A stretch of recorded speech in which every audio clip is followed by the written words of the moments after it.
The Jammu and Kashmir Democratic Freedom Party has taken strong exception to an international investigation agency court's decision extending the remand of its president Shabir Ahmad Shah by 10 more days in a 3-decade-old case.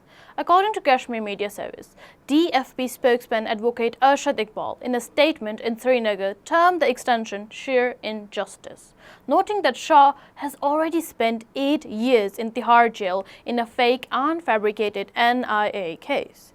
He said the agency was using a revolving door detention system to silence legitimate political voices, despite failing to provide substantial evidence before a court of law. Iqbal further added that the court's fresh directives were against the spirit of the higher judiciary verdict that had granted Shah bail and ordered his release.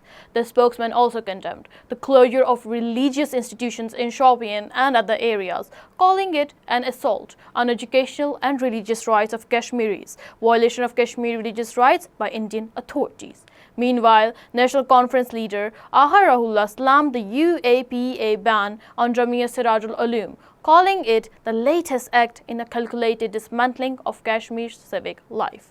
He further said J&K board-affiliated school with over 800 students has produced doctors, scholars and professionals from underprivileged homes and was sealed by a divisional commissioner's 2-page order.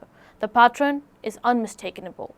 Trust mosques, libraries and now seminars, serving underprivileged children. Every social and non-governmental institution that hold Kashmir society together is being strangled.